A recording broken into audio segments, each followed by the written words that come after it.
Welcome back to the Money Script Podcast. It's your host, Yohance Harrison. So happy to be with each and every one of you on this hot summer day. I know it's hot where I am. It's probably hot where you are. If you've looked at anything on the news or on your phone, they are talking about how we are having the hottest days ever since we've been recording them. But you know, climate change isn't real. But I'll tell you what, it's HAF outside. And no, I believe in climate change. Don't think for me. For those of you just started to tune out, I do believe in climate change. For those of you that are tuning out right now, I still believe in climate change because I don't know about y'all, the climate is changing. Now, whether or not it has to do with fossil fuels and all that other stuff, I won't get into that. I just know that the climate is changing because it is HAF. Y'all know what it stands for. If you don't, check the show notes. I'll put it in there. I am so excited today to be joined by one of my favorite people on the planet. He is one of the individuals that I admire for his hairstyle. I actually went to my stylist one day, and I actually just went to his Instagram. I said, "Can you do this with mine?" And she was like, "Yours isn't that long yet." I was like, "Well, we can try." She's like, "We can try." And we did it. We pulled it off. So I thank you, Neesin, for that. So I'm here with Neesin. We have worked so hard, Neesin Williams, that is, we've worked so hard to get together. We've had reschedule after reschedule, fumble after fumble, but we kept saying, you know what, we're going to make it happen. And today is the day we made it happen. Neesin, how are you, my brother? Good to see you. I'm great, man. Then that story about your hair, look, she just was basically saying you're a grower, and it takes time, it takes time, and to be growers, you got to be proud of that, and just got to go to different stages of growing. And but once you get to that length, it's all beautiful blessings and salutations. Indeed. So I want to, as usual, this is the Money Script Podcast where we talk about money. So I want to start with our current event as I do each and every episode. And the topic that I want to bring up today is near and dear to not only my heart, my son's heart, my wife's heart, a lot of our family members and friends out there, student loans. Yeah, we talked about it a few weeks ago. The Supreme Court did strike down the forgiveness of $10,000 or $20,000, as we kind of knew they would. I had hope, only because I have hope. I like to be an optimist, but it's not going to happen. No one's coming to rescue you. However, there is some good news, and I want to give some of the highlights of the good news. Just know that all of the details of where you can read more about this will be in the show notes. And I want to thank our friends over at NerdWallet for compiling some very comprehensive information about student loans. So the first thing to know is that student loan payments will resume in October. Interest will begin accruing September 1st. Okay, make sure you heard that right. Payments will be due in October. Interest will begin accruing in September. So yes, that means you can start making payments anytime between now and then. I know I'm not doing anything in September, but know that interest will begin accruing again. There are some new programs that the administration has put together with federal Studentaid.gov. One of them that you should look into to see if you qualify is the IDR waiver. The IDR waiver was something to help millions of borrowers that got improperly steered into forbearance when they may have been better off in an IDR and IBR plan. There is still time that you can go and look in to see if you qualify for that. So if you think you might qualify, don't know if you qualify, just apply anyways and see what happens. The other thing that's in place is known as the Fresh Start Plan. So the Fresh Start is for borrowers that fell behind before the COVID suspension. So if you were delinquent, you were in default, they do have what's known as a Fresh Start program that you can even get some of your delinquencies removed from your credit report and a list of other options that are available to you. So again, it's something you want to look into. And then finally, we'll spend more time on some of our future shows talking about this because I know it impacts so many of our listeners, is the SAVE program. Saving on a Valuable Education. So this is a plan that you can sign up for now. You don't have to wait to September. As a matter of fact, don't wait until September because it does take a few weeks for all the paperwork to go through. But the SAVE program will help lower your payments if you're in one of the repayment programs through the federal government. And that's because they're changing how you qualify for the payments, the amount of income that they're looking at, the poverty level and the calculation using the poverty level to determine your discretionary income, and a list of other opportunities that can help you get that student loan payment back into your budget. So again, we'll talk about some of this on more shows. Again, there'll be some links down in the show notes on how you can learn more about these new programs. The overarching theme here is go to the federal Studentaid.gov website. .gov website. Don't go to Mohila. Don't go to wherever AidVantage. Go to the federal Studentaid.gov website. Use your FSA ID if you need to, get your password reset or find the ID. Go through the steps to do that, because that you need to go to them directly to find out about the programs you qualify for. Your lender, your processor may not know, and they're the ones that got us in this mess in the first place. Well, actually, going to college got you in this mess in the first place, but it was the lenders that weren't doing things the right way that got us into some of the messes that were created from going to college. So again, go to the federal website, and if you have to, call them, use your lunch break or do it after work or after, when you have some uninterrupted time, because you may sit on hold for a little while, but find out if those new programs, the Fresh Start, the SAVE program, or the IDR waiver are something that will help you with those payments. So again, this is the Money Script Podcast. We like to talk about money, and sometimes we have to talk about the money that's not so much fun, which is debt. So with that, you know what, Neesin, I'm going to ask you a personal question, put you on the spot. Let's go. Do you have student loans? I do have student loans. Right before the pandemic, I paid off one, I can't remember, but yeah, I have student loans. Been hearing that. I saw what happened with the Supreme Court.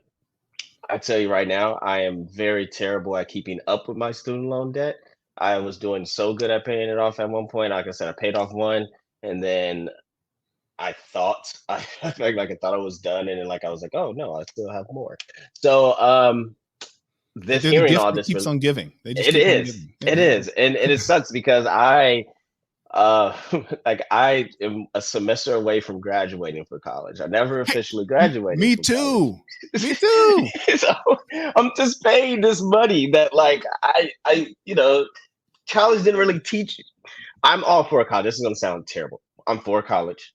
If you don't know what you want to do, or you need some guidance and need a discipline, I feel like college teaches you all that. Plus, it puts you next to your peers, which you will be able to cultivate relationships with and come up with. So, it's very valuable in a lot of ways.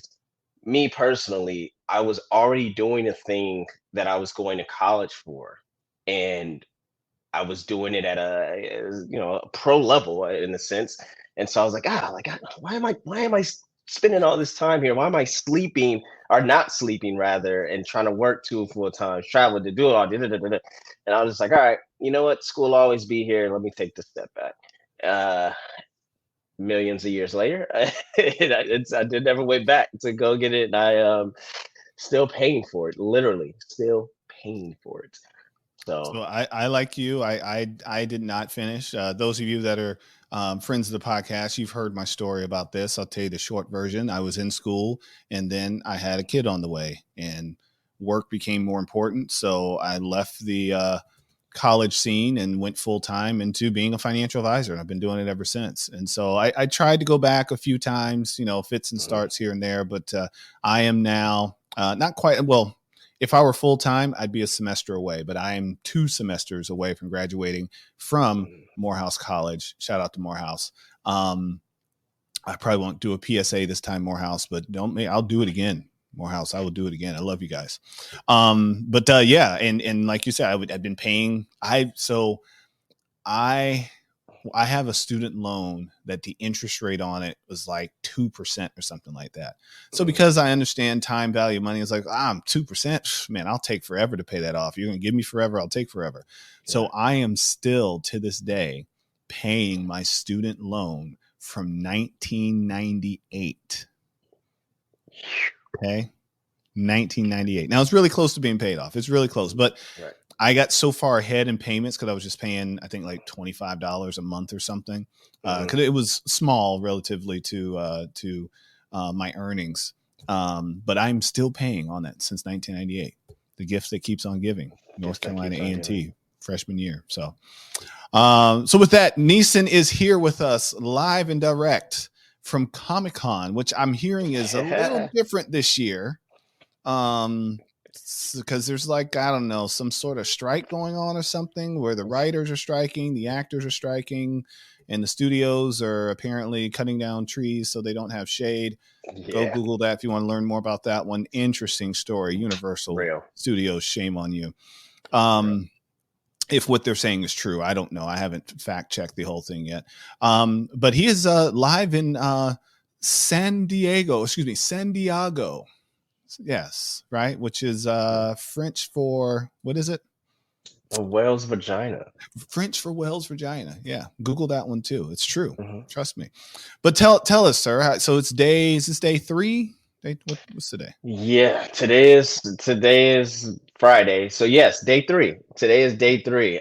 Wednesday was preview night, but preview night now is basically just another added night. It's crazy and crowded, and it's only open for a couple hours. But preview night, Wednesday, Thursday, it's hot off the presses. Friday, everybody's hungover from last night, and it's a time, man. You know what is interesting? I know you said everybody's on strike, which is true. It's different in a sense, like people aren't here for the big you don't see the long line for the Marvel panel or for the DC panels or for these big movie television panels. You don't see these long lines for it, but it's just as packed, probably even more packed as any other year. It's still present, the presence that the studios have, because producers are here, executives are here. The everything that was shot over the last couple of years, like they knew this was coming. So these streaming platforms, especially Paramount Plus, etc., like they have the content that could wait out this strike for at least like a year or two, right? So plus the content that they already have. Why Bob Iger was like, yeah, it's gonna be all right. Yeah, especially Disney. And I get people are like mad at Bob, and they're like, look, Bob is my GOAT CEO of this generation with the moves he's made, and to be able to like acquire IP and foresee that, and also his humble, really truly humble beginnings of starting as a PA and like a anchorman, like from going to PA and anchorman. But he's not wrong when it comes to Disney Plus, the overall empire. Like they have so much content that they never have to worry about making new content right now. Like, and they have movies already in the pocket. So they're good. Like when he's like, yeah, no, we're good. Like it's fine. Just come to the parks, do your thing, get Disney Plus, catch up on all your classic stuff. All the main streaming stuff is classic stuff. Go to Hulu, watch all the Hulu shows, ABC, catch up on Abbott, catch up on the Sword Wing show. You can do so much. So yeah, that's why when I heard him say that, I was like, you're not wrong, Bob, but come on, man. It was just one of those things where it's like, okay, you said the quiet part out loud, Bob. That's all. Yeah. You said the quiet part out loud. Like, check your audience and tell people to turn their phones off and their recorders off before you say something like that. And to be fair, Bob's salary reportedly is only $1 million. The rest of his revenue comes in the form of stock options, which, by the way, Disney stock, I think, is down, 40% or something like that as of our taping today, that year to date. So, maybe he makes an additional 25 million, but if the stock goes back up, maybe it's 50 million. But the stock has to perform for him to get those incentives, or else those incentives aren't worth anything. So, I think as that was being reported, there was this slant on it. Another billionaire, I don't know if he's a billionaire, but multimillionaire, shame on you for making the comments that you did. But like you said, he came from humble beginnings. So he was in the same position as a lot of the people that are mad at him now. And I do love Disney Plus. I remember the days, and Neesin, you can attest to this, when Disney used to do that evil thing of putting different shows in the vault. And like you couldn't find them anywhere. It's like like Blockbuster would have it one week and they wouldn't have it the next week. Sorry, Bambi's in the vault. Like, for 25 years. Why is exactly. Why is Bambi? I want to see Bambi today. And no, Bambi isn't what I'm referring to. For me, it was Robin Hood. I really loved the Disney version of Robin Hood. loved it. And that thing was in the vault for like a decade. And I couldn't watch it. I was like, I really would just like to watch Robin Hood. But now, thanks to Disney Plus, you can have access to the vault for $20 a month or something like that. So I appreciate that. Oh my God, look at, we did not plan this. See, that's why Neesin is my guy. We did not plan this. Wow. So my producer for the outlet I hear that I work for, he's a huge Robin Hood fan as well. Oh man. So Yes. they have all these Robin Hood collectors. But yes, that is right. They used to do the lock every 10 years. Yep. They did a 10-year vote thing. And I remember that. I remember like why? Why would they do something? It didn't make sense to me, but then when I got older, I was like, oh, it makes you want it. And then when they release it, they usually do the remastered colored or Yep. they're able to change The it. They're able special to make features are in it and all that other yeah, good stuff. Yeah. they're rewriting history in front of our eyes, in which the only other thing that does that, honestly, to me is Disney and WWE. And that's really odd that they're now like partners and stuff. So Yeah. they literally rewrite history in front of our eyes to where we think like, wait, was it always like no, wait, no. It's really crazy. Oh. Yeah, and I do appreciate how Disney is just recapturing all their IP back. So, they're for at one point you couldn't see all of the Captain Americas on Disney Plus because they were still licensed out to, I don't know, Netflix or whomever, wherever they were. But now it's like they're bringing it all back in house, and you can start on Friday and watch Marvel from start to finish, which I absolutely appreciate. Bob, if you guys please read Bob's book if you haven't read it. And the story about acquiring Marvel is such like a Oh, it's mob incredible. gang. Marvel was Like bankrupt, you guys. it's Marvel was a bankrupt entity. it Okay. is it is so fat, but like not only bankrupt, it was basically like it was sold off in these portions, and then it was sold to this Yeah. guy Sony that had a like piece and yeah, Warner but like Brothers had a piece. Everybody had a little piece of Marvel. Yeah. the guy that had to when Bob wanted to buy it, he had to go to he had to go to Steve Jobs and get Steve Jobs approval to buy it. And Steve Jobs was like, this is dumb. No, right? Like he was just like, no, why would you want to do this? Like this is stupid. And then he tells him this is the best story to me in the book because he goes to him and says, um, is this your pick? Yeah, he goes to him. He has the book. It's a comic book. Steve Jobs opens up a couple of pages, closes it, and then he just asks him straight out. He said, "Is this your Pixar?" And Mm.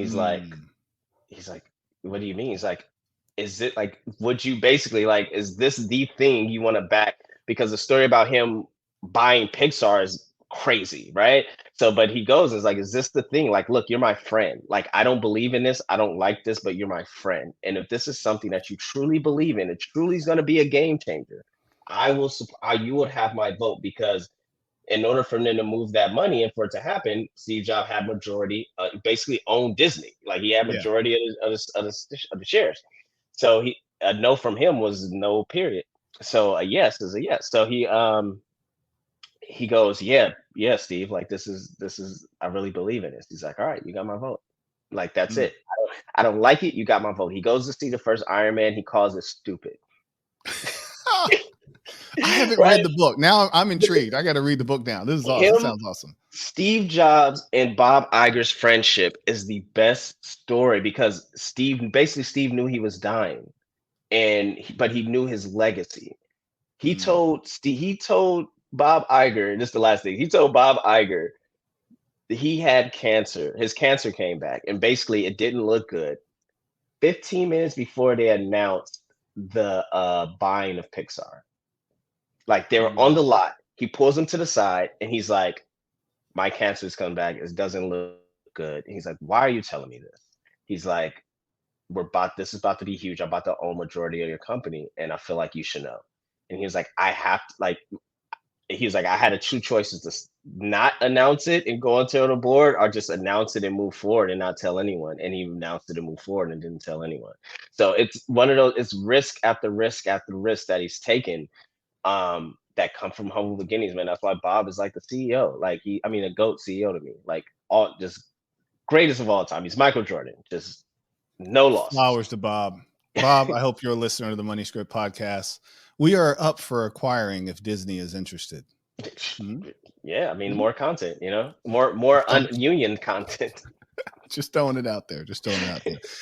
So, Neesin, I want to talk a little bit about just your journey because you and I met. Oh man, probably a decade Well, ago, if not I more. was gonna say at least 5, 6 years ago because No, I think it's yeah. got to be more than 5 or 6. 'Cause I've been in Dallas for 5. Oh wow. You got to you So forget we always condense time because of COVID. So remember, COVID was yeah, 3 years. Okay, so yeah, it's probably approaching 10. It's probably somewhere in that 8 to 10 yeah. range. But it was I walked into a studio as a guest speaker, bringing the financial content. Hmm. Yeah, this had to be 2015 or 2016. So yeah, maybe it's about 8 years, 2015, 2016. And I believe you were the co-host of that show. Yohance, yeah. Yeah. And we just hit it off and had some great conversations. We had fun in that little studio That was on great. what was that on? It was That on was in I mean, Inglewood. it's on Lamert, yeah, like Lamert Parkish. Lamert Park. Yeah, Yeah. Like you would miss you had to know where it was, or else yeah, you yeah. weren't going You to had to find the drive in the studio. alley. You had to drive in Had to the go in the alley, and I'm thinking, am I in the alley. right place? Let me Right. my doors real quick. Okay. But yeah, man, I admired your drive. I admired the diversity that you had. Especially when I heard you start talking about WWE. I was like, wow, okay, that's didn't see that coming, but all right, let's talk about it. So if Yeah, you would give that's us a little bit man. of your history, and how you got to where you are today and some of the things you're working on right now. We definitely don't have time to go through all the roads. And that story is interesting. So music or music is the gateway to all the things that I've done. And used to be in a band called YRF. We toured, we did all the things, radio stuff. It kind of we were a little too ahead of our time in a sense of sound and where we wanted to take it. People didn't get it, and this was a time where music sounded, especially in LA. We didn't sound like the jerk movement. We didn't sound like the anything. We didn't sound like the gang movement. Like we really sound our sound was really crafted in live instrumentation. It was really crafted in putting on amazing shows and things that just weren't labels weren't really looking for. They wanted a dance, they wanted a gimmick, they wanted something that wasn't really natural and cultivating. But we created an impact in LA, which is weird to me that people come up to me now. It's like, yo, like you guys are kind of like young legends. Like when I remember you guys performing at Key Club and like all this crazy stuff. And I'm just like, that's old. But that led into me doing I used to co-direct all our music videos and I didn't know what I was doing. But I always seen the art. Like I seen it. Like it was very visual. When we make the song, it was very visual. Um and I was able to direct that and clearly articulate that to a team and put teams together. And that was very important to me, which came from basketball, but music, collaboration. That led into me doing acting, which I started doing improv at UCB. That got me into did a musical called Flashing Lights, did a couple of musicals, did a one act play. Both all these projects were touring projects. Still keeping music in the background, still doing it. Started scoring things because again, I started seeing. I would see these things play out as scenes, and I started studying composers. Um, like Hans Zimmerman and like I would literally just play scoring soundtracks as my gym workout. Is actually on my gym playlist now. I have like scoring soundtracks as my gym workout. Hmm. So I gotta pause you. Greatest yeah. score ever. So that's tough. For me, so I love the Prestige score. I love Inception. Anything like Hans Zimmerman and is just ridiculous. He's the But goat. He's the goat. Yeah. yeah, yeah, yeah. But the Avengers in-game score is ridiculous. Like It it is. is ridiculous. And Michael, I forget his name. Michael somebody. I forget how to pronounce his last name, but Avengers, Doctor Strange, the last one, the Spider-Man joint, the No Way Home. Like, man, the way he's able to manipulate just the sounds of all these different Spider-Mans and different eras and play them into, and you just hear it throughout the film is really incredible. I could nerd out on that later. Sure. Yeah, but so that got me scoring all this stuff. It got me more into acting, more into. Then I started like developing and directing things and like solo directing things. But it was all about I was finding myself trusting, learning how to trust myself that I could do it because I was doing these things before, but I'm like, I didn't go to school. Like I went to school for media production with a minor in psychology, right? And so I I had the vision, I had the thing, but I had to like actually do it and make it into reality to touch it to be able to trust myself. When people are already looking like, no, no, you can do it. So people trusted me, but I had to trust myself in order to take that step. And so directing after acting, directing really came into play. And that's where it is now. Like I directed music videos, award-winning music videos. I've directed short films. That led me into right now. I'm working on a graphic novel. You're actually the first person I'm telling this on like an actual like audio thing. Uh-oh, world premiere. You heard it Yeah, first yeah, right yeah, yeah. here. It started as a feature, and it now has turned into a graphic novel that is based in Black history and also learning, accepting your past, and then learning what accepting your past but also paving the way for your future with the sins of our fathers. So it's a beautiful story, and that's where I am now. That's a quick quip of where I am now and how I got here, and all the joints in between, from podcasting, wrestling. Had a stint as a pro wrestler, used to pro wrestle. I host like wrestling stuff, and always stayed athletic. Yeah, man, that is Neesin. Wait, are you still doing your podcast? Yeah, so we still do. We've been on hiatus every now and then just because we've been so busy, but I still do a wrestling show called That Wrestling Show on for that hashtag network, which is a geek pop culture website. Hence why I'm out here now at ComicCon. Um, I still host I'm in partnership and I work with a wrestling company that's based out of LA called Circle Six. It's an independent wrestling company. Do a lot of work with them. If you're ever in LA and you want to see some crazy crap happen, come to Bar Blitz. And the next one's in October. It's wrestling without a ring in the middle of a dive bar. While What? heavy Yeah, it is wild. It is wild, but it is fun. It's energy that you've never felt before, and especially as Black people.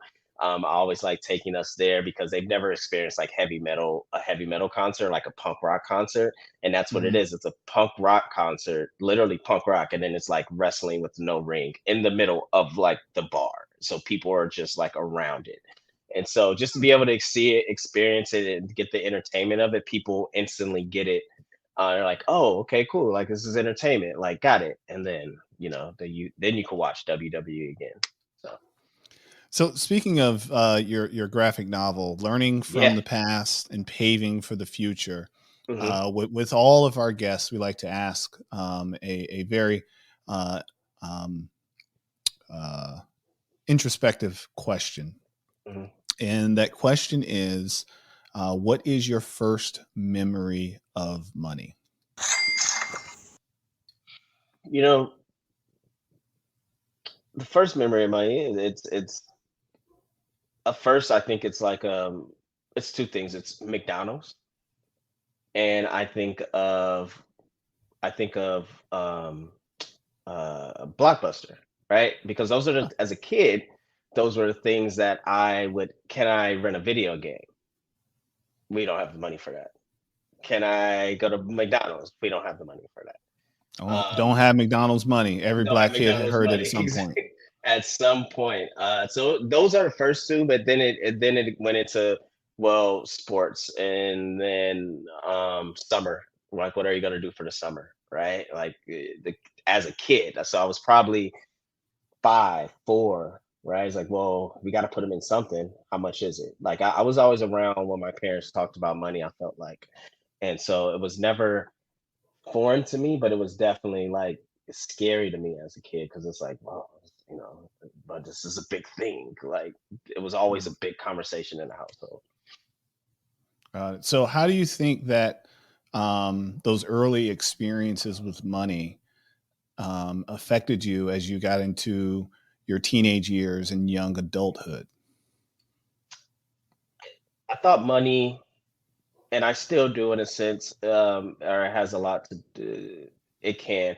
Money has a lot to keep, or it does a lot to keep people together when I was a teenager. Because, um, so I had child support, right? So my dad, mom split, you get child support. My mom was like, look, this money is your money. Like whatever you want to do with it. Hmm. And it taught me as a young age, it wasn't a lot of money at all. But it taught me that, okay, I had to like, if I wanted food for that week, like what outside of the house, that's where that money came from. If I wanted to go somewhere, that's where that money came from. But I used a lot of money. I used my money a lot of times. If my brothers, my friends didn't have like, oh man, let's go get something to eat. Oh, we only got like $1. Cool. Like I may have $5 a day from this money, but let's take money from Friday. It's Tuesday. Let's buy everybody something to eat. And that at a young age, that taught me just to keep, everyone is on an equal plane, no matter what. If I have it, you have it. And that has never left me since. And I didn't realize that as we get older, you fall out with people, right? And people hit you out of nowhere and just be like, man, I just want to say thank you. Like, I didn't realize you were this, like, as a kid. Like, I just think back as this, like, you always had this mindset as a kid of like, if I eat, you eat. And I was just like, yeah, like that's all I know, like that's how I was taught. That's how I was raised. Like, so that to me, that's the impact that money had on me at a young age is this is meant to be shared, not meant to be, stored, saved, terrible at saving money, store, save, etc. We can talk about that offline, sir. But I Right. agree with you. I had a similar mentality as well as a teenager. It was everything was we. Yeah. If one of my good friends, if he was the only one that had some money in his pocket, we all had money in our pocket that day. No one was going to get left out of Right. whatever it was we were trying to do. We shared, and nobody ever owed anyone anything. Yeah. It was a very the money was more of a community tool, so to speak, Yeah. and that's really what money is at the end of the day. It's a tool. Um, and that tool provides you with options. And so the more tools you have, the more options you have. And as we get older, though, like you said, sometimes relationships tend to end and you fall out. We have to at some point make sure that we are saving some tools for a future day. Mhm. Because if we don't, then we're going to have to rely on somebody or something. And that something is the government. And none of us want to be in a position where we have to rely on the government. And speaking of government, just got to recap student loans. Go to the federal website, find out what programs you qualify for. Okay. September will be here. By the time you hear this podcast, September will probably be here in, I don't know, 30 days ish, something like that. Interest will start accumulating. Payments will be due in October. Sit down now and find out how to work those student loans back into your budget or look at some of the new programs they have. There was some talk. I don't know if it's official yet, but there is some talk about a extended waiver where your loans will be due, but if you qualify financially, you can get a little bit more time before you start on those student loans again without the interest accumulating and things of that nature. But again, go to the government website to find out the things that you qualify for. Neesin, I want to thank you for spending some time with us on the Money Script podcast. Like I said, we've been trying to do this for a minute, and I'm so happy that we did it. I hope that you become a friend of the pod and we can see you back here again. I'm looking at my schedule, like, how can I be there in October? I'll be in LA in September. So we got it. Actually, you should come check it out. I'll see if I can get a guest pass. We have what's called a Future Proof Okay. down at Huntington Beach. A lot of financial professionals get together. It's a whole vibe. It's an outside conference which Oh, we don't do a wow. lot of those in the financial world. So it'll be a future proof. Check us out there. Also, I want to thank everyone that nominated me and voted. I was chosen as one of the top 100 financial advisors by Investipedia. So shout out to Investipedia. Thank you very much for the honored recognition. Thank you to all of my clients. I'm humbled. It's an amazing feeling when you get recognized for some of the hard work that you do. And, I didn't do it for the top 100, but I will do it for the top 10. So let's go. Got to get to the top 10 next year. But Neesin, again, thank you so much for joining us on the Money Script podcast. Please, can you tell everyone where they can find you? Please, besides, searching for the nearest bed, because just never get me sleep nowadays. You can find me at Stay Fly Life on everything. Stay Fly Life on Twitter, on Instagram, on Threads, on Spill, on whatever platform you're on right now. Is Stay Fly Life.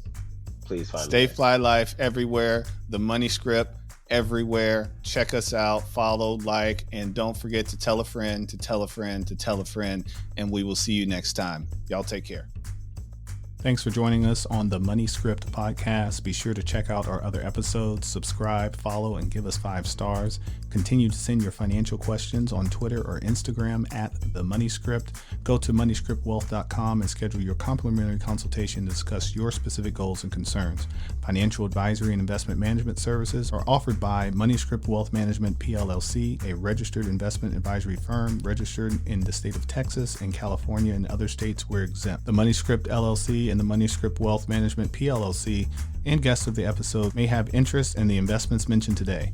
The opinions and views are expressed here are for informational purposes only. This material is educational in nature and should not be deemed as a solicitation for any specific product or service. All investments involve risk and a significant loss of principal.